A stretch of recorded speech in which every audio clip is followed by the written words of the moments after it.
Hello again. A popular meme on the internet is to apply D&D alignment charts to different works of fiction to see how the characters interact. Now for those who don't know, D&D is for Dungeons & Dragons, and oftentimes players would use an alignment chart to see how their character would interact in different situations. So a typical hero character would be lawful good, in the sense that they in general do good, but also are lawful in the sense that they have a code of ethics or rules to live by. Whereas the typical bad guy would be, say, chaotic evil, such as the Joker from Batman. Not only does he want to do evil, but he just sows chaos and doesn't live by any particular set of rules. Certain characters can be more interesting if they are not on these diagonal opposite ends, and instead have some aspects of both. So, to go through this, I want to showcase one of my favorite anime, Yu Hakusho. I've been recently rewatching this, and finding that the characters fall on the chart in interesting ways that I hadn't thought about since it's been several years since I last saw the show. For those who don't know, the show centers around Yusuke Urameshi, who is a 14-year-old boy who dies at the first episode, but then is brought back to life and is the spirit detective for solving cases and fighting demons, and it's a silly show, but whatever. He's a good guy, he fights bad guys. Now, despite what I said before, he is not the typical hero case. He starts out the show as a juvenile delinquent, he often skips school, he gets into fights, and in that sense, I would firmly place him on chaotic good. In general, he does the right thing, but he rebels against authority. He has no specific code of ethics that he lives by. He just goes on instinct in terms of what he thinks is reasonable to do at the time.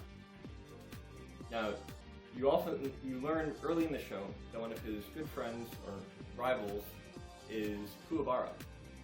He is another street punk who gets into fights a lot with Yusuke, but unlike Yusuke, he does have a code of ethics. He has rules of being a man, he tries to do the right thing, he has a good sense of right and wrong, so not only is he a good character, he's also a lawful character, and he plays firmly in the lawful good category. Most of the heroes and protagonists would be in this category, so another character from the show that you're introduced to early on is Bodan, and I would also place her in that same category. She has a clear sense of right and wrong, and she follows the rules and is representing sort of the authority of the spirit world in this aspect. So, from this point on, Yusuke begins his work as a spirit detective and starts hunting down demons. So the first demon that he interacts with, of any interesting note, is Kurama. Now he starts off as a bad guy, but eventually becomes a good guy later in the show.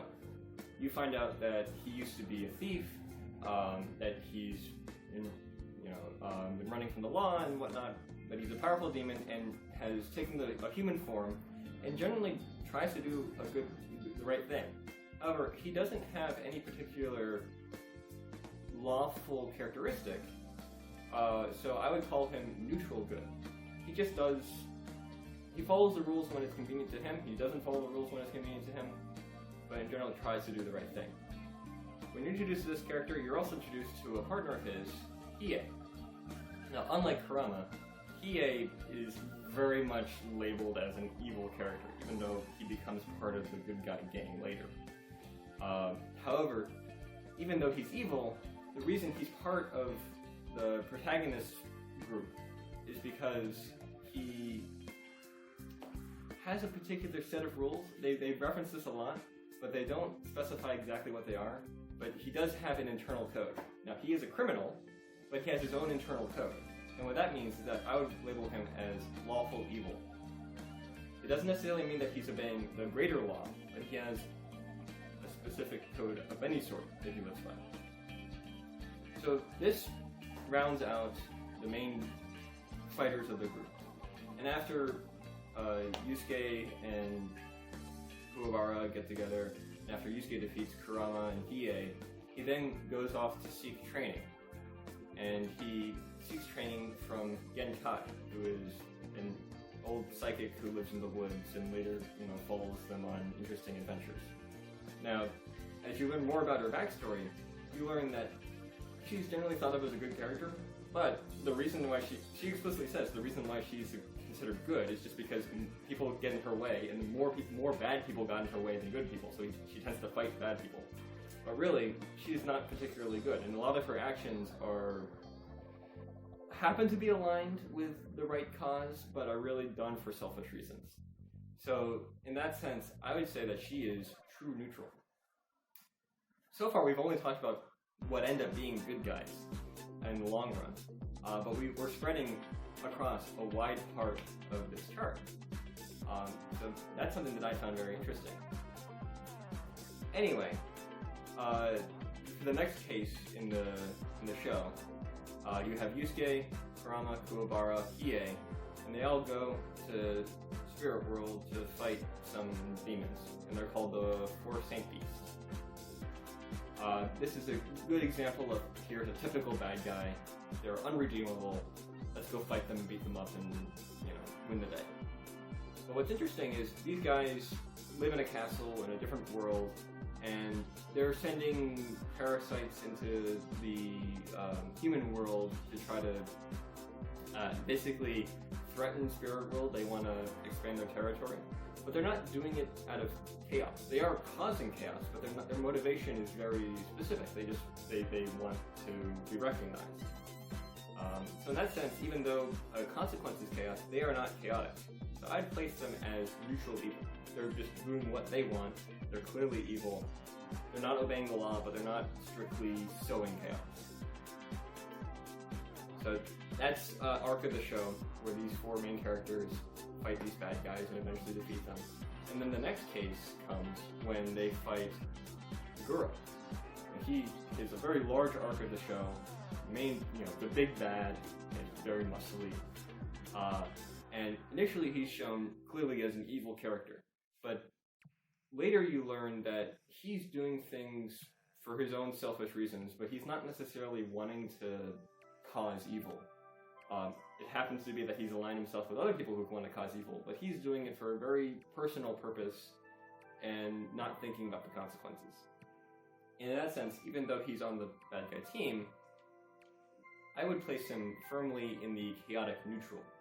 He is definitely sowing chaos. He wants to become a great fighter, and he wants other people to fight him. That's clearly chaotic. But just because he's opening this demon door to the demon world and wanting people to kill themselves and whatnot, that doesn't mean that he's evil. He doesn't care about the destruction of the human race. He just personally wants to, reach his own potential. Now, the people he hangs around with, this is Sakio. He's clearly evil. He has a plan. His plan is to open this portal, destroy humanity, make money off of it, and just reap the profits. He aligns himself with this Black Club, which is the top-end black market crime organization, big business people, shadow organization, but then turns on them and kills everybody. So he's clearly evil, he's clearly chaotic. Easy sample, put him in the chaotic evil category. Now this is, clear-cut bad guy. Along in the same category, I'd also place the Elder Toguro, which is the other Togoro's brother.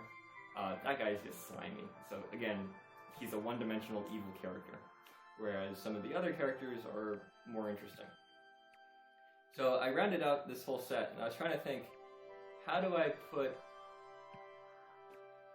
the final characters in? I've captured most of the grid here, but I still have lawful neutral. And I was contemplating, are there really characters that are lawful neutral? And the closest I could come was Koenma. He's very lawful. He represents the authority in the spirit world. And he probably is lawful good. He has a good intent. But most of his actions are, he doesn't want to get in trouble with his father, he's just trying to run the business, and things like that. So a case could be made for lawful neutral. Though really I'd probably place him in lawful good and then Ingama, who is his father, in lawful neutral. Because he's clearly I just need to get stuff done. So that rounds out the grid. I've had a lot of fun looking at this show from this vantage point and seeing how these characters fit. It really shows how these characters are more interesting than just straight good versus evil. But if you haven't seen the show, I tried not to spoil anything in this review, and I recommend checking it out. It's silly, but it's entertaining. And this hopefully gives you an insight to how it's more than just a simple kids show. Anyway, see you next time.